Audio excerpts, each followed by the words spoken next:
So good evening. We are here for class number 8 of the Hidden Miracle series. This is the final class. As was mentioned, next Wednesday night will be Purim. And then we'll be moving on from the topic of the Megillah. I hope that this year we will be more prepared than ever. When we go to hear the Megillah, we will know the story, we will know the ins and outs, and hopefully it will be an even more meaningful experience. So we have quite a few verses left to read. We are not going to read every single verse, but we'll get the gist of the story line, and we're gonna hopefully close with an incredible idea. So you'll have to stick around till the end. So let's just remind ourselves where we are right now. So Haman is gone. Haman is out of the picture.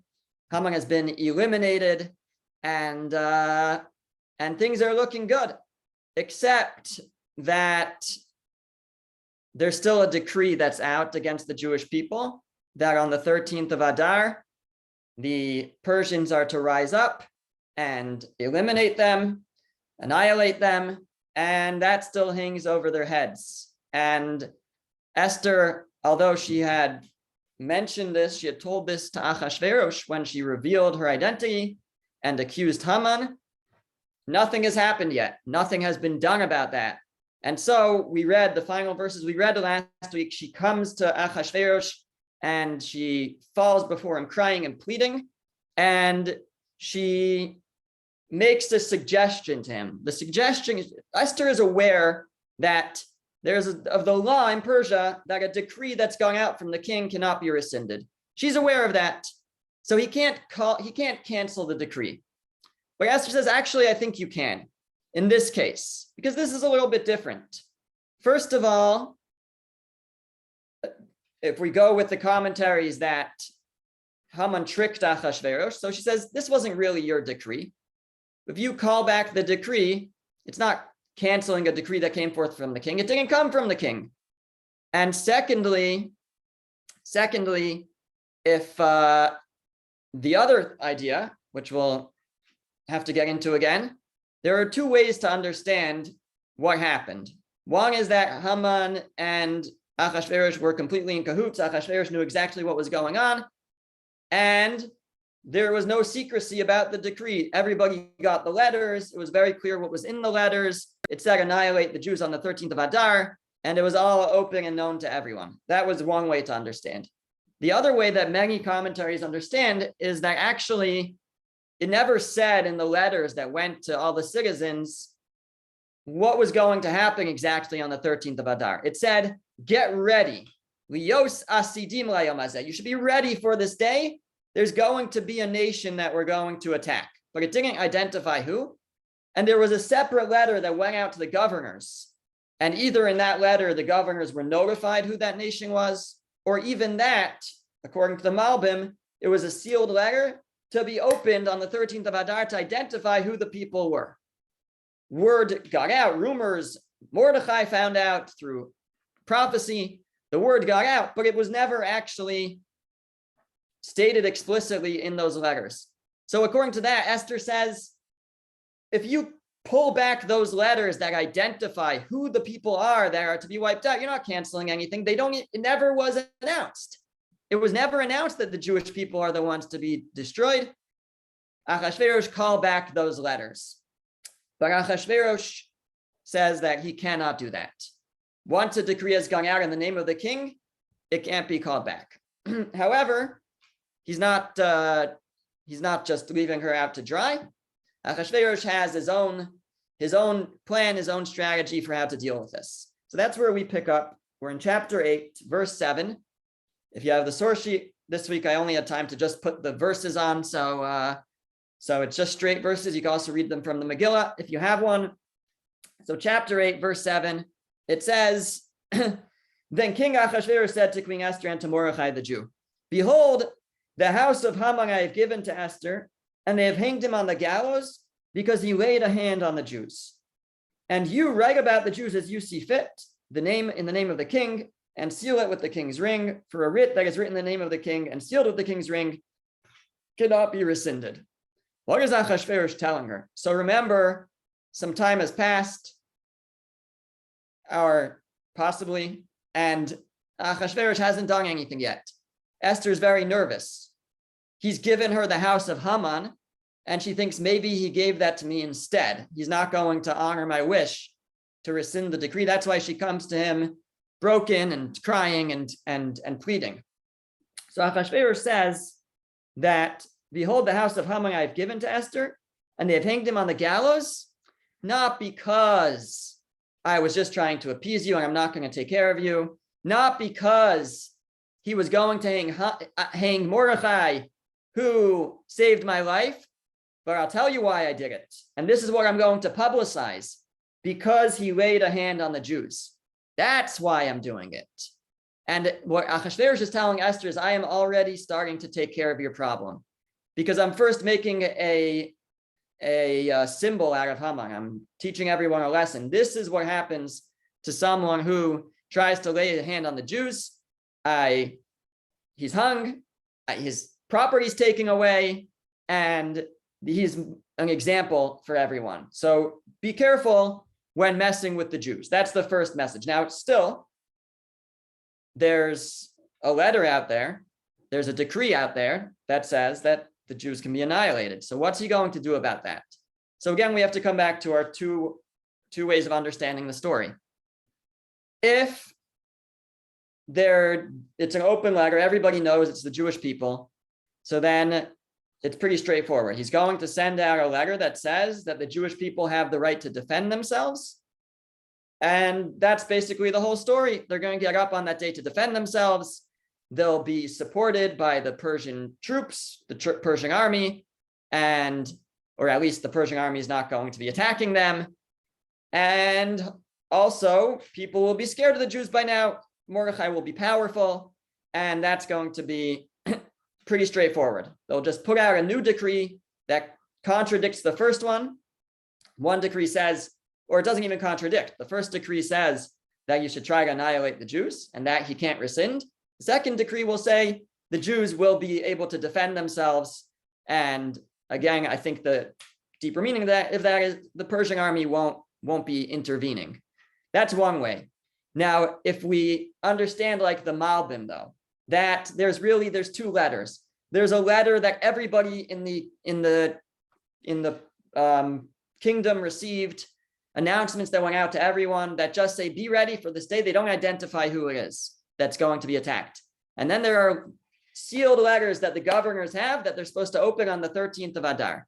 Now, even so, there's obviously been a leak, right? The word has gotten out that it's the Jewish people, and that's part of Esther's concern, is if we don't do anything now, they're already, anti-Semitic attacks are on the rise already, and we have to intervene. So to that, Achashverosh tells her, don't worry, I've given the house of Haman to you, and I've hung him because he's extended his hand against the Jews. So I'm first showing people, don't attack the Jews. Don't mess with the Jews, because I'm making an example of Haman. You see what happens. But what about these letters? So there's two ideas that Achashverosh is saying about the letters here. And actually, I think if we let's read ahead a little bit before we come back to see what these letters that he's going to send or have Mordechai send actually say. So it says in verse 9, and the king's scribes were summoned at that time in the third month, that is the month of Sivan, on the 23rd day thereof. And it was written according to all that Mordechai commanded to the Jews and to the satraps, those are these governors and the governors, and the princes of the provinces from Hodu to Cush, 127 provinces, every province according to its script, and every nationality according to its tongue, and to the Jews according to their script and according to their tongue. So they're sending out new decrees, new letters to every part of the kingdom. When? In the third month, that is the month of Sivan, on the 23rd day thereof. So let's just pause and consider that for a second. So it's the 23rd of Sivan now. So I think last week I had said, based on Manos Halevi's understanding, that actually this whole episode occurs on the 23rd. There was a break. Basically, Esther was waiting to see if Achashverosh would do anything. And because we had left off originally on like the 17th or the 16th of Nisan, which is almost 2 months prior, more than 2 months prior, sorry, 2 months and a week or so. So what happening all that time? So she was waiting, and when she saw nothing was happening, then she went and pleaded with him. Others understand, no, she pleaded with him right away. She didn't wait. She saw he wasn't acting on it. He gave her the house. She got nervous. He's not going to do anything for the Jewish people. She went and pleaded with him right away that he also has to intervene on behalf of the Jewish people. They waited, however, to send out the messengers. Why did they wait to send out the messengers? Well, the messengers had just been sent out for Haman's decree. Haman's decree hadn't gone out that long ago. It had just gone out on the 13th of Nisan. And then it was the 17th. It was 4 days later. So, or 16th. It was just a few days later. So they couldn't just send out the messengers. The messengers had already gone out. They had to wait for them to come back to send them again. Now, they could have sent different messengers. But they specifically wanted to send the same ones. Because, first of all, it could be those were like the respected messengers who people would listen to. But secondly, if it was the same ones, then it would be more believable when they say, actually, this is the new decree. If it was different ones, then people would just be very confused. What happened? There's two different ones. Who do we trust? I think we'll trust the first ones over the second ones. But if it was the same ones coming again, then they would be more trustworthy. So they waited till the 23rd of Sivan, the third month, till they were back and able to go back out again, and then they sent them. And then it tells us what he wrote. Verse 10, and he wrote in the name of King Achashverosh and sealed it with the king's ring. And he sent letters by the couriers on horseback, the riders of the king's steeds, the camels, bread of the dromedaries. Okay, that the king had given to the Jews. So here is what it's going to say. This is what the decree, the new letter, the new proclamation will say, that the king has given to the Jews who are in every city the right to assemble and to protect themselves, to destroy, to slay, and to cause to perish the entire host of every people and province that oppress them, small children and women, and to take their spoils for plunder.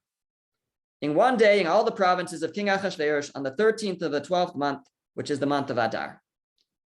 So this decree sounds very similar to the decree that Haman had issued. That also said, just it said about the Jewish people, it said to exactly these words, Hashmid, la'arog, la'abed in the Hebrew, to destroy, to slay, to cause to perish, and to take the spoils. Well, of course it said the same thing, because it has to say the same thing, because this is explaining the original decree.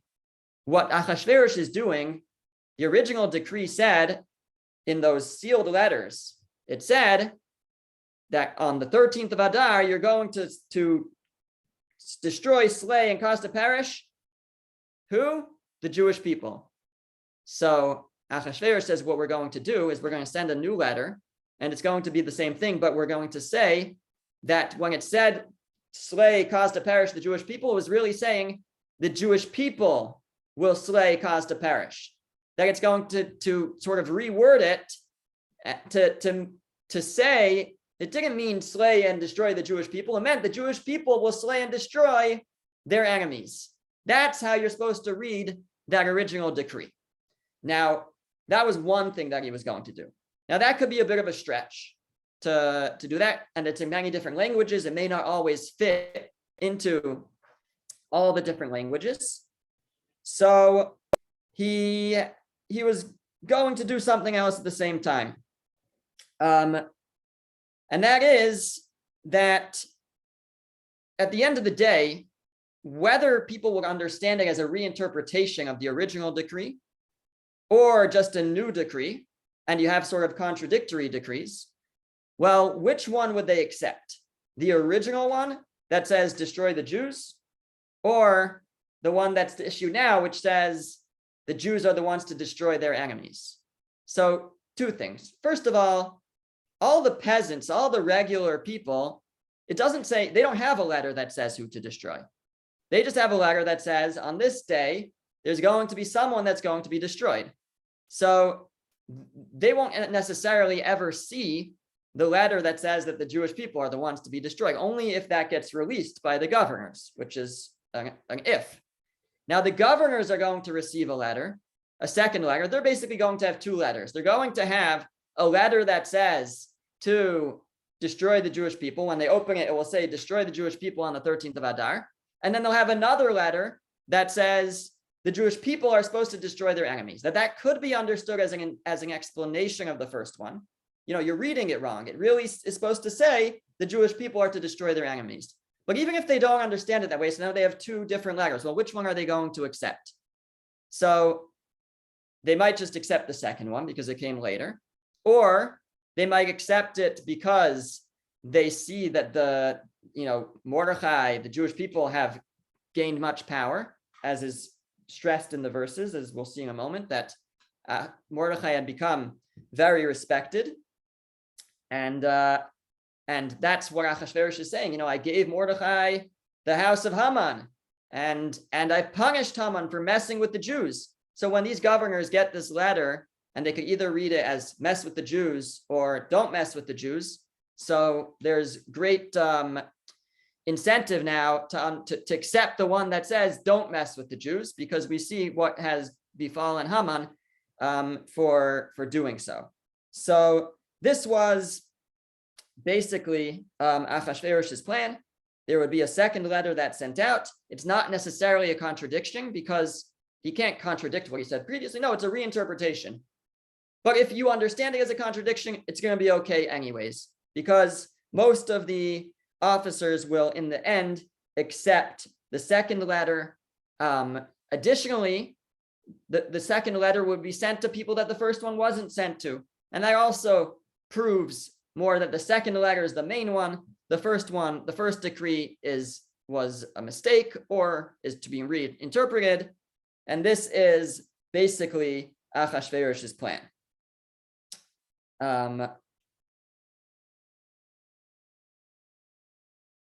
Fine. So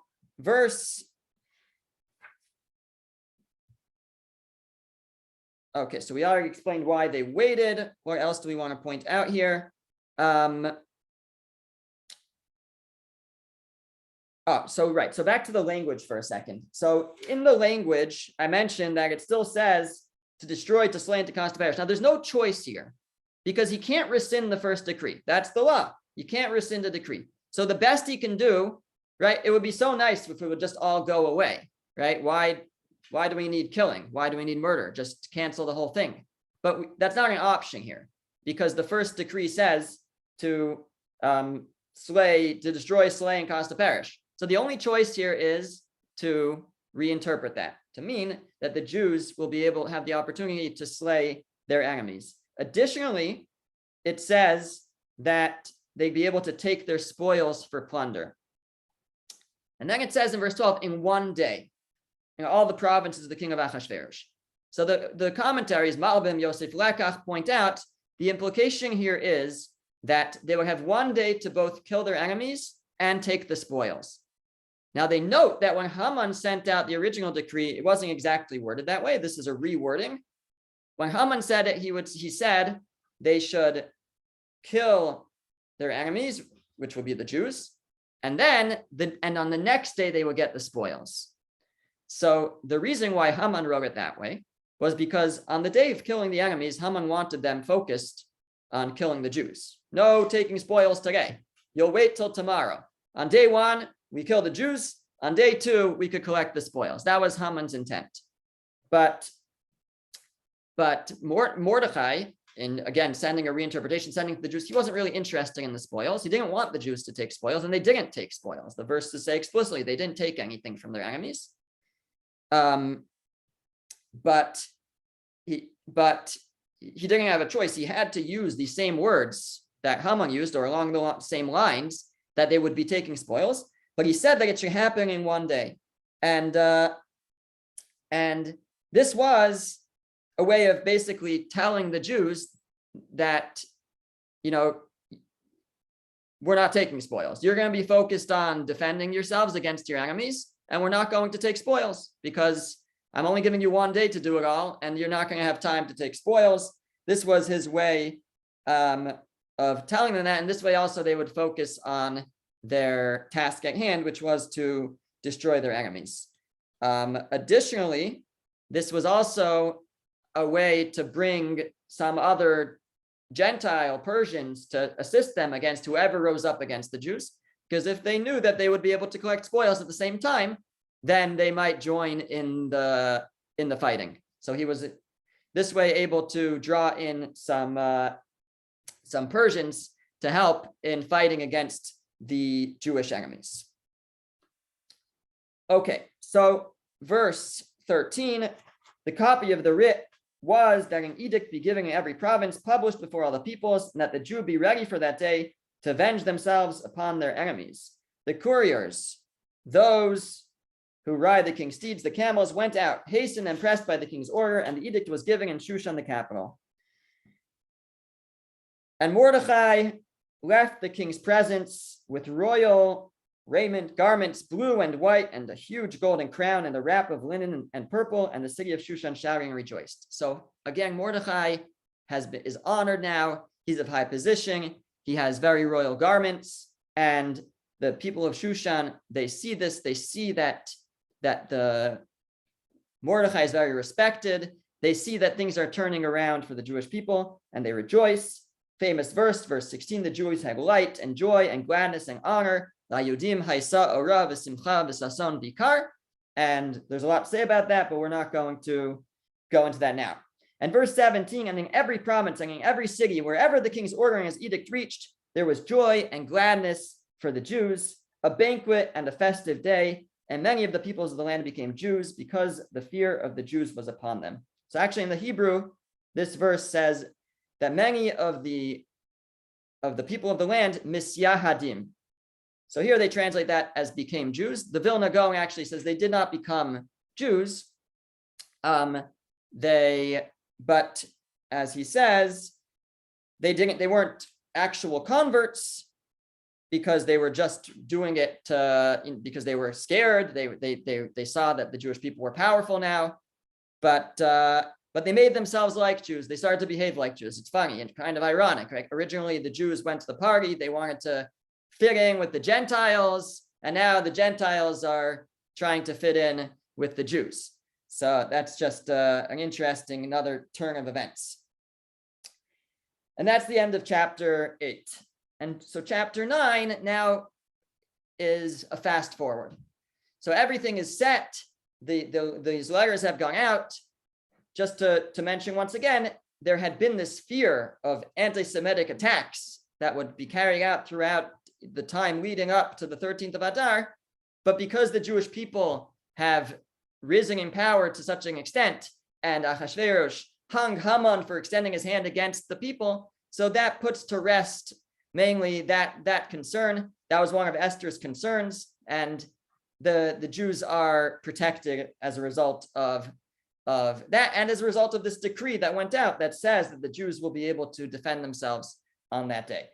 So chapter 9 now fast forward to that day, and it says in the 12th month, which is the month of Adar, on the 13th day thereof. So the 13th day of Adar, the day that Haman had determined would be the day that the Jewish people are annihilated, when the king's order and his edict drew near to be put into execution, on the day that the Jews' enemies looked forward to ruling over them. This was the day that the enemies thought would be the day that they annihilate the Jews. It was reversed. V'nahapochu, the verse says, everything was switched around. The Jews should rule over their enemies. And what happens? The Jews assembled in their cities and all the provinces of King Ahasuerus to lay hand on those who sought to harm them, and no one stood up before them, for their fear had fallen upon all the peoples. And all the princes of the provinces and the satraps and the governors and those that conduct the king's affairs elevated the Jews, for the fear of Mordechai fell upon them. So that's something that we mentioned. There's fear of the power of the Jewish people. Mordechai is in a very influential position now in the palace, and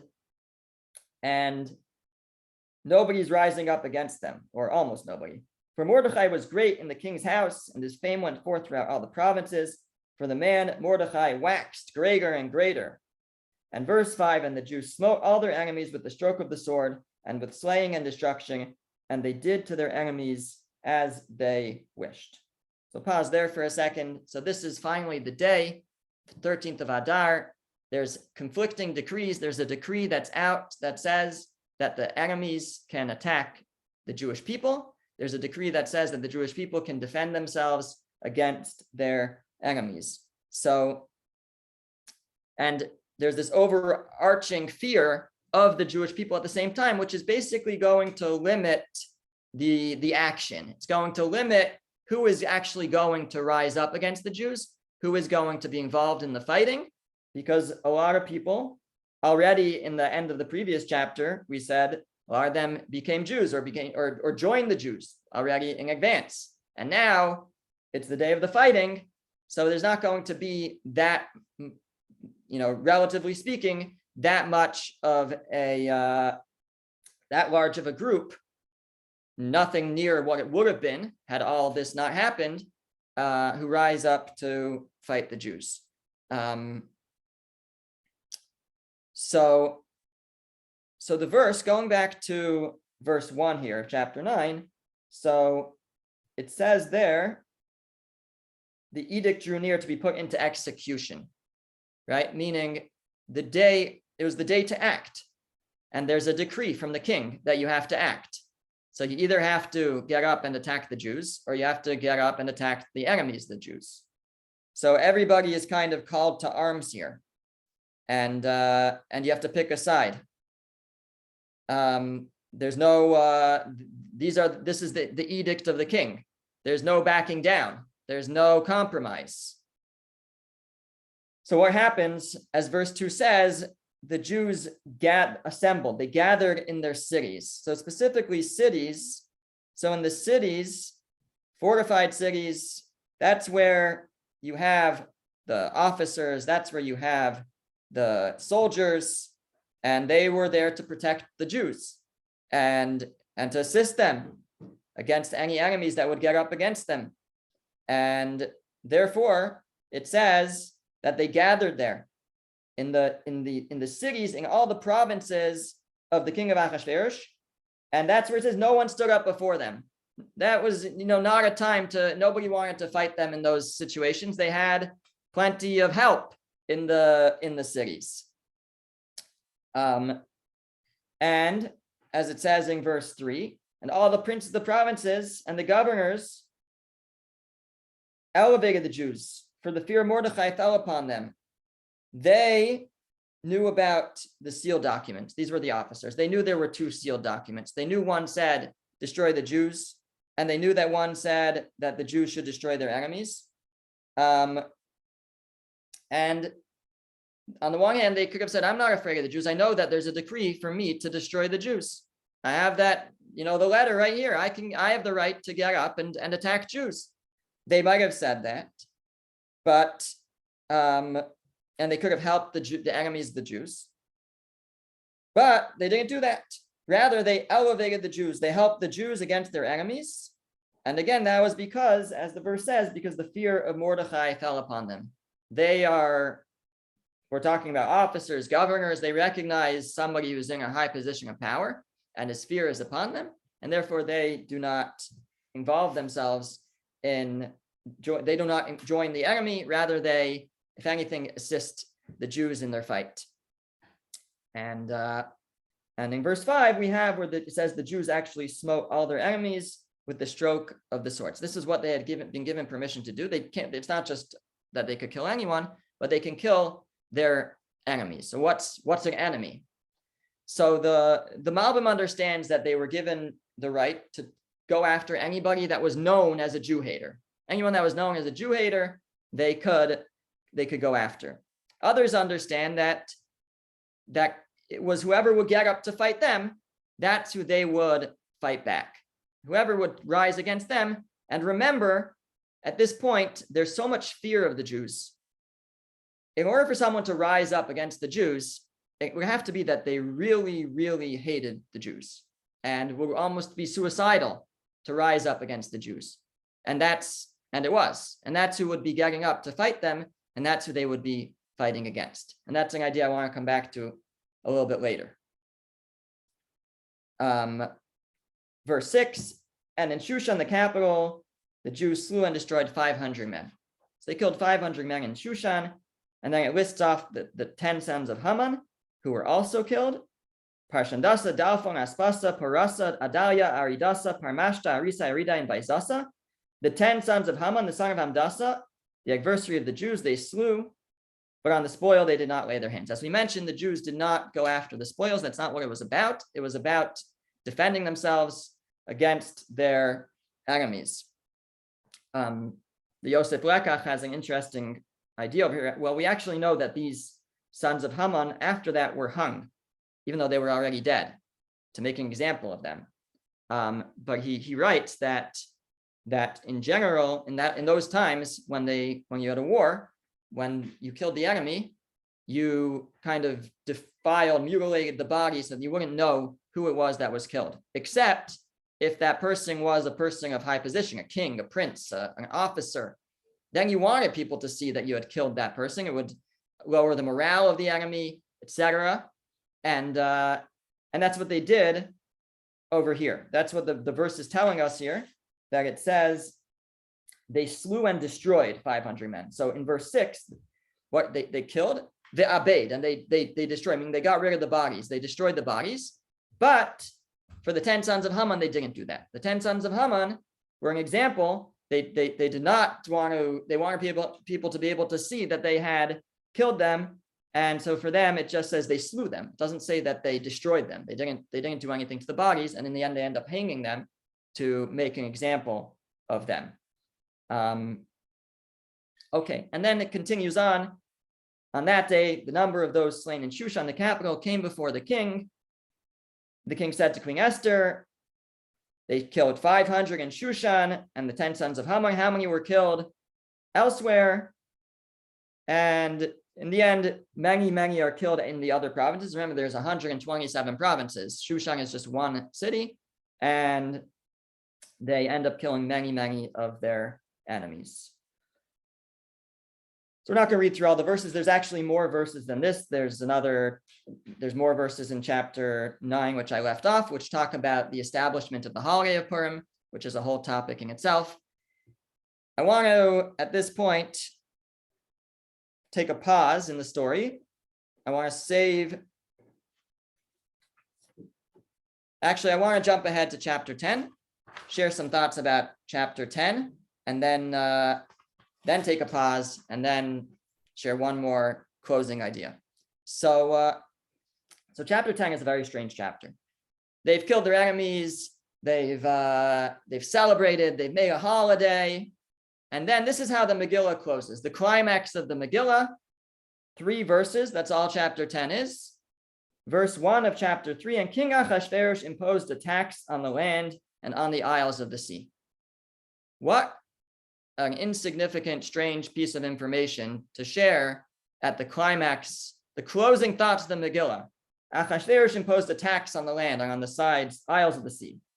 And then it comes back and says, and all the acts of his power and his might and the full account of Mordechai's greatness, how the king advanced him, they are written in the book of the Chronicles of the Kings of Media and Persia. If you want just information, history, go to the Chronicles of Media and Persia. This book is not a history book, the Megillah. This is a work of divine inspiration. If you want just the history, everything here is calculated. Everything here is for a reason. If you just want history, go to the Chronicles of the Kings of Media and Persia. For Mordechai, the Jew was viceroy to King Achashverosh, great among the Jews, accepted by most of his brethren, seeking the good of his people and speaking peace to all their seed. Okay, beautiful ending to the Megillah. But what's this first verse doing here? Why is that significant? How does that lend itself to the story, to the miracle, the fact that King Ahasuerus imposed a tax on the land and on all the isles of the sea? It just seems irrelevant or unimportant. That should be in the next verse, refers to the Chronicles, the kings of Media and Persia. That's where something like that belongs. And yet we know if you don't read every verse of the Megillah, you haven't fulfilled the obligation. So this verse is important to the story. It's important to the miracle. So we'll offer 3 explanations. Explanation number 1, why was it important that he imposed a tax? Because the the sages actually tell us, the Talmud says, that Achashverosh made the people pretty poor at that point from this tax. And that is because, or the reason why this was important was if the people weren't paying this extra tax and they were living more comfortably, they'd have a lot more time on their hands. When you have time on your hands, you talk, you gossip, you spread the news, you talk about who's successful, who should we be jealous of, and there would be a fallout against the Jewish people who had risen in position. They talk about Mordechai, they talk about Esther, they talk about what the Jews had done to their enemies. This way they were distracted from that. As the aftermath of the story is, they were very distracted. They were poor. They were spending time earning money. They had to focus on earning more money. They didn't have time for gossip and such that would remind them, alert them to the success that the Jews had in battle. They kind of had to shift gears into a new problem that had come upon them. That's one explanation that's offered by the Shir Ma'on. Alternatively, the Yosef Lekach, he says, this isn't the first time we've heard about a tax in the Megillah. You may remember that after Achashverosh appoints Esther as queen, he really wants to know what her identity. She won't reveal it. He tries a few things to please her. One of the things that he did was the verse says, Hanachala medinosasa. He made a tax break on all the provinces. So, and this was a way of, he did it in her name. It was in her honor. He gave a tax break.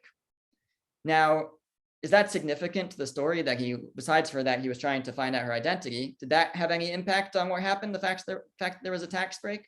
So the Yosef Lekach says as follows. He says, when Achashverosh gave a tax break to all the provinces, it was for everyone except for the Jews. Achashverosh was no fan of the Jews. He did not give a tax break to the Jews. And therefore, when Haman came to try to destroy the Jews, to get permission to annihilate the Jews, he said there's a nation that they're not worth anything to you, right? Well, they might pay taxes, but don't worry. I am going to give you 10,000 silvers. Haman was a very wealthy man. He was able to pay. He had the money to offer the king to be able to destroy the enemy, the Jews, because he would make up for their tax dollars. However, when Mordechai and Esther come to Achashverosh, and they want to be able to destroy their enemies, they don't have as much money as Haman. They can't offer Achashverosh, don't worry, you won't lose out on the taxes because of these enemies of ours, because we'll pay you. They didn't have the money to pay. So how could they come to the king? They couldn't make the same offer that Haman could. The answer, says the Yosef Lekach, was they didn't need to, because the enemy wasn't paying taxes, because Achashverosh had given a tax break, and that tax break was still going. Since Esther had become queen and he had taken away the taxes, those enemies weren't paying taxes. And so Mordechai and Esther didn't have to offer Achashverosh money to replace that tax money. And now the Megillah comes and says that Achashverosh put the tax back on. Why is it telling us that? It's not important that there was now a new tax. But what it's telling you is now that the miracle has happened, everything has played out, the tax went back because it wasn't necessary for it for this tax break to exist anymore, meaning it wasn't necessary for the miracle anymore. So the Megillah is telling us that things were changed so that the Jewish people can experience salvation, and now things went back to normal. That's what the Megillah is highlighting for you by telling us that Achashverosh put a tax. It's highlighting that there was this miraculous thing this whole time, that there were no taxes on the people.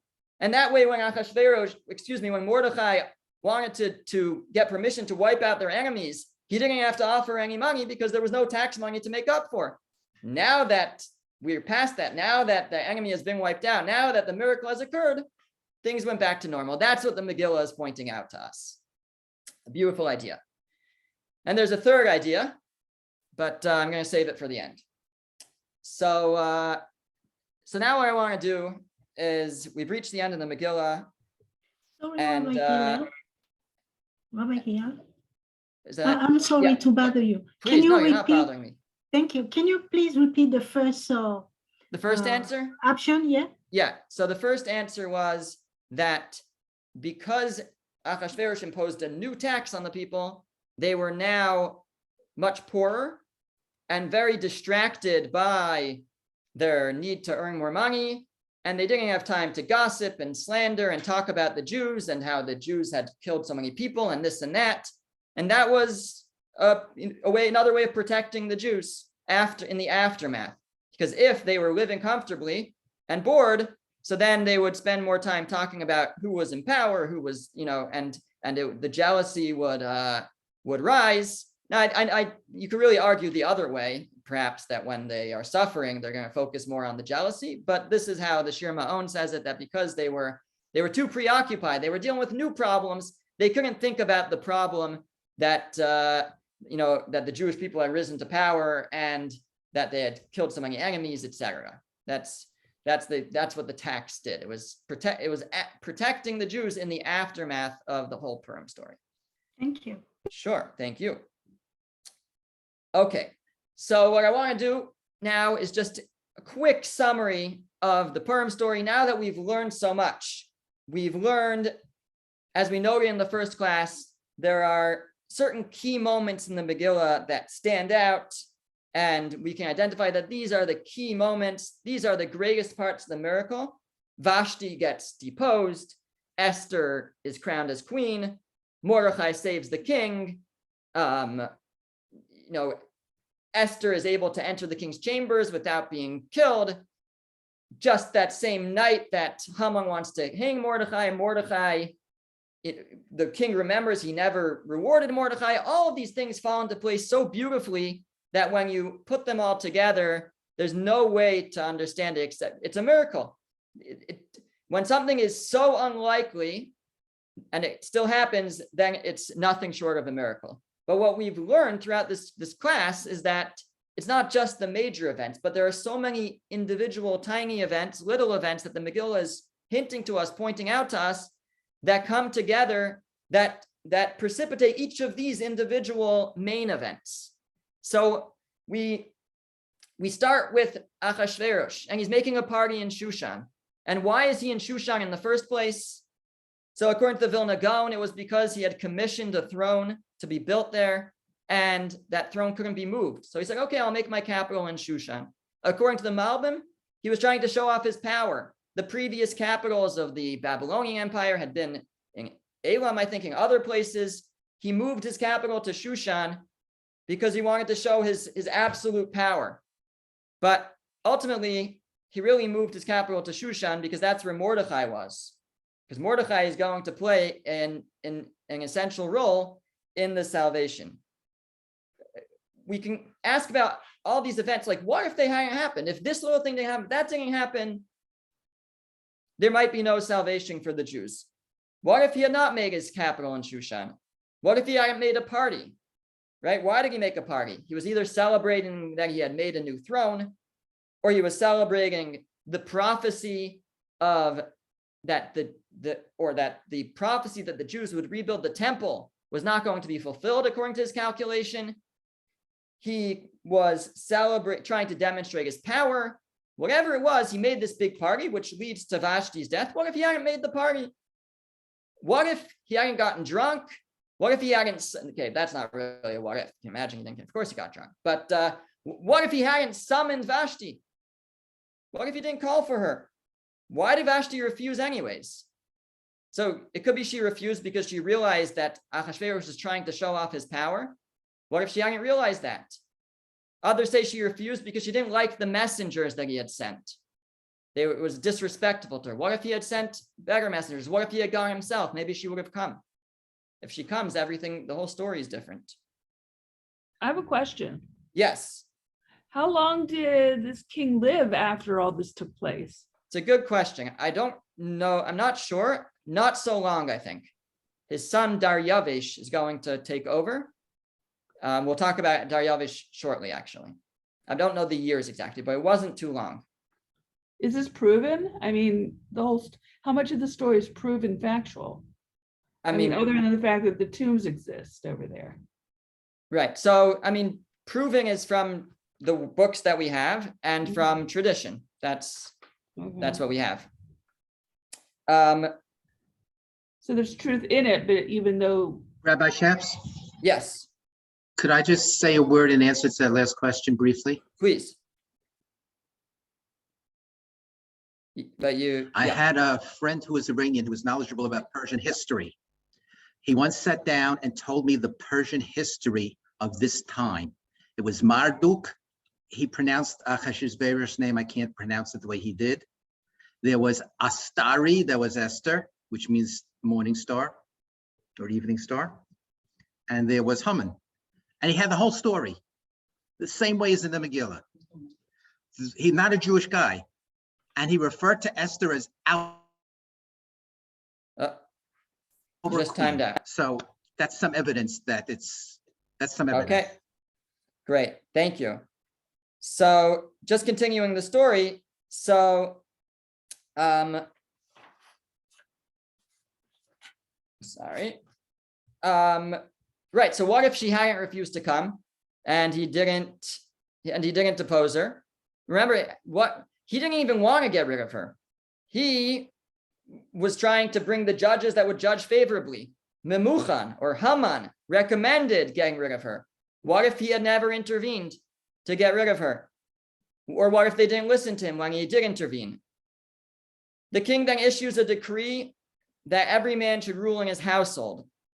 The Talmud says if not for that decree, then the Jewish people would have been wiped out much earlier. As soon as the decree was issued to wipe out the Jewish people, they would have gone forth and done it because why wait till the 13th of Adar? But because he had sent out this very strange decree previously, they were kind of like, I don't know, if we should listen to the decree of the king. They weren't sure. They didn't rush. What if he had never sent that strange decree that every man should rule in his household?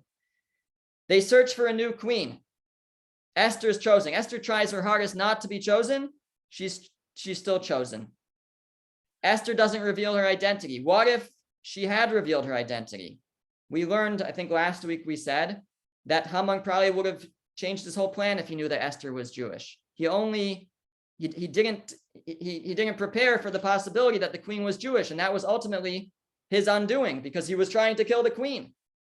If she had revealed her identity, everything would have been different. Esther also, they don't know her identity. She just blends in. Everybody thinks that she's from their nation. Mordechai saves the king's life. 2 loyal guards get angry at the king. Why are they getting angry at the king? This was right after he made a party and he lowered taxes. It's not really the time to get angry at the king, yet they get angry and they want to kill him. What if they would have realized how foolish it was to kill the king and they hadn't tried? What if Mordechai hadn't overheard them planning to kill the king? What if it couldn't be proven that they were trying to kill the king? Esther reports to the king in the name of Mordechai. What if Esther hadn't told it over in the name of Mordechai? And they didn't know that Mordechai had saved the king. Mordechai never would have been rewarded on that day. Haman wouldn't have been trying to kill the guy who saved the king because they wouldn't have known that Mordechai saved the king. What if they had rewarded Mordechai right then? That would have been it. There would have been no story later involving Mordechai and riding on a horse. Haman casts lots to determine when to wipe out the Jews. It comes out about as far out as possible that the lots could come out. He's doing this in Nisan. It comes out in the 12th month of Adar, about as far out as possible, giving the Jews time to prepare for that day. He doesn't reveal, according to the Malbim, which nation he wants to destroy, which actually, according to that, lent itself to a new decree being able to be put out that, it didn't mean destroy the Jews, it meant destroy the Jews' enemies. Only because of Haman's plan, he didn't want to reveal who he was trying to destroy, so they wouldn't have time to prepare themselves or run away. But it came back to ruin his plan, because that meant that they could reinterpret what was in the document. Mordechai finds out about Haman's plot, and he rallies the Jews to do teshuvah, to repent. What if he didn't learn about the plot? Esther risks her life, enters the king's chamber uninvited. What if she didn't find favor in the king's eyes? The fact that she found favor, she got to the king. Nobody stopped her before she got there. He was there. If he wasn't there, the guards might have said, sorry, you tried to come without permission. We're going to have you killed. Esther, for many reasons, decides not to ask the king right then to save the Jews. That also plays itself out beautifully, because then they realize that Mordechai saved the king's life, and Haman's trying to kill the guy who saved the king's life. Everything falls into place as a result of that.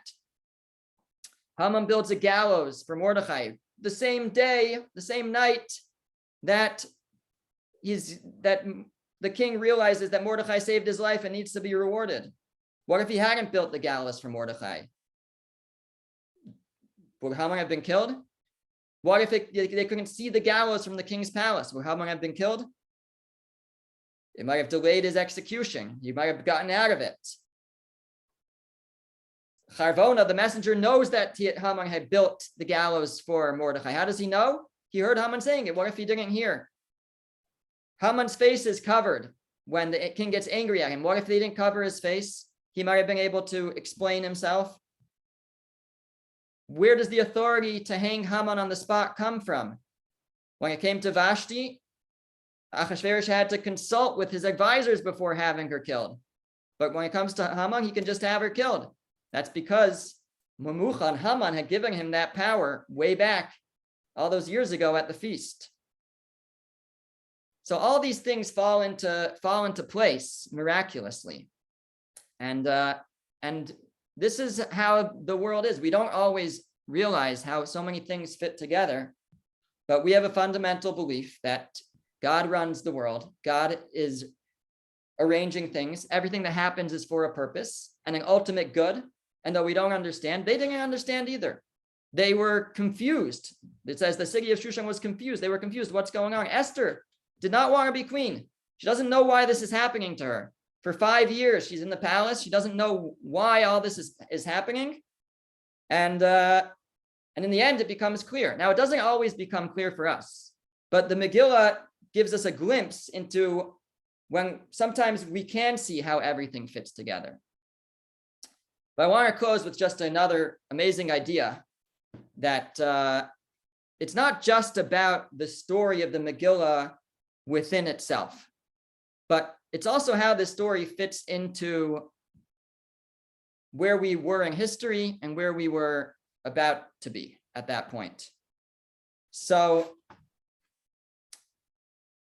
we read the verse that back in chapter 8,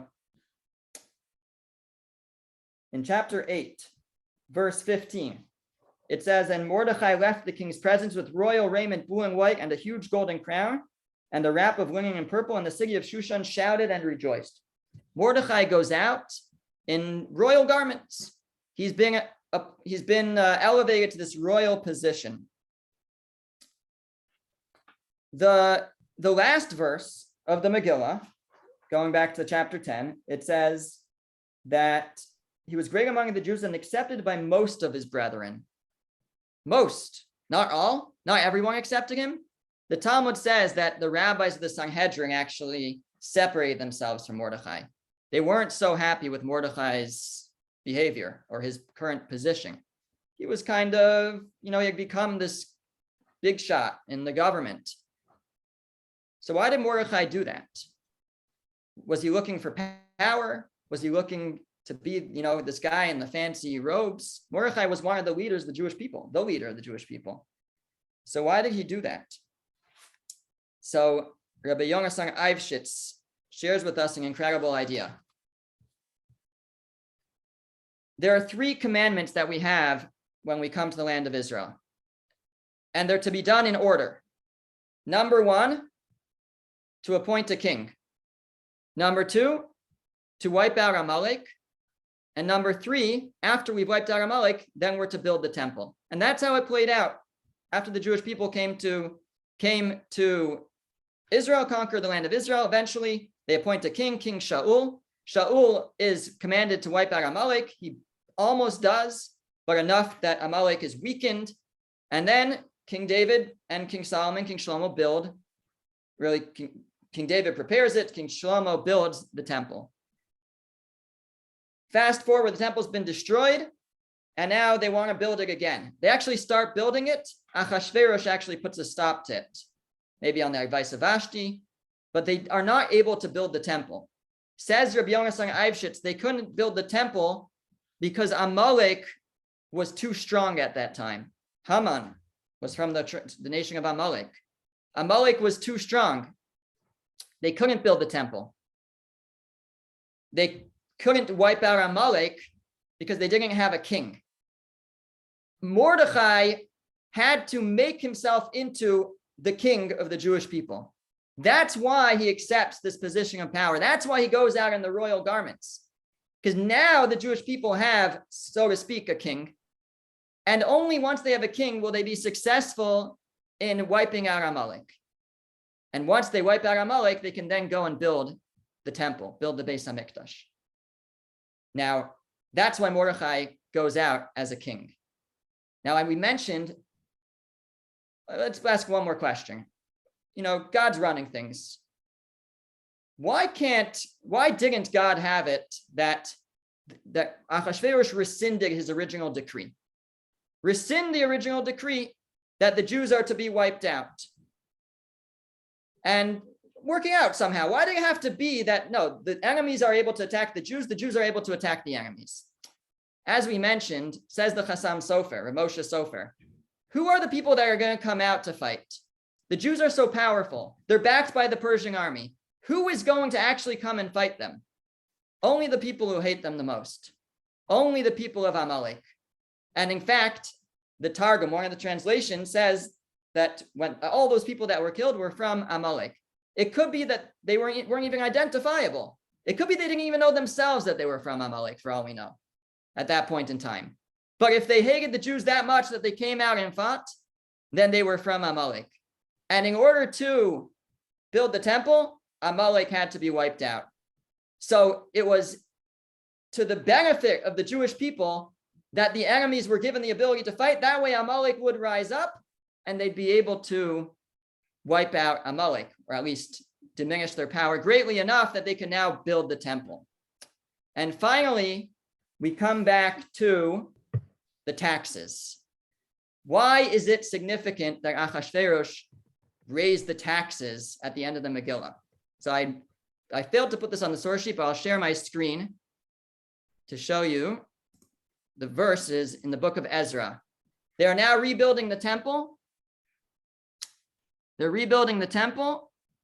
And in chapter 6 of the book of Ezra, verse 6, the king, Daryavesh, the king of Persia, the son of Achashverosh, says, now Tatanai, he speaks to the governor, who's the Persian governor over Israel.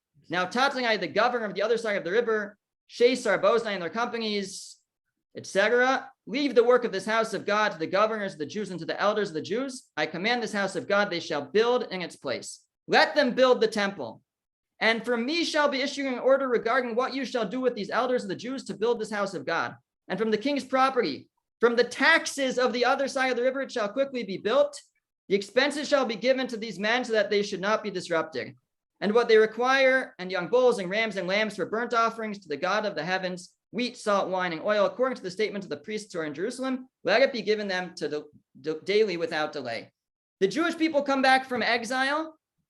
They're poor. They have nothing. How are they going to build the temple? It's going to be funded by the Persian Empire, by Daryavesh. It's explicit in the book of Ezra. Not only is the building of the temple funded by him, the avoda, the service, he's going to provide the animals, the oils, everything.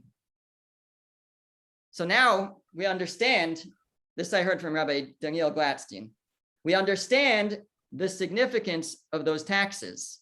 Those taxes are going to fund the building of the Beis Hamikdash, of the temple. So how ironic.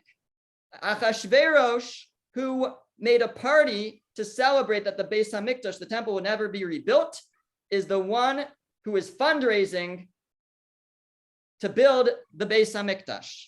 And it all comes together so beautifully. The Jewish people have a leader, a king, Mordechai. They're able to destroy Amalek, and then they're able to go on to build the temple. With whose money? With the money raised by Achashverosh. So it's not just within the story itself that this led to that and that led to that, and everything worked out in the end fine and the story is over. No. In its place in history, this whole story is so significant as it actually leads to the building of the second temple. It gives all the pieces necessary for the second temple to now be rebuilt. And that is something that only from God's perspective, we can never recognize where all these events in history, we don't understand them. We don't understand, and we can't. But God has a plan for the world. And the story of the Megillah helps us recognize that on an individual basis, the small acts, and how everything fits into history. We can understand God is guiding events, and that is the lesson that we are to take away from reading the Megillah. We'll stop there. Thank you, Thank you so Rabbi much. Shah. Thank you.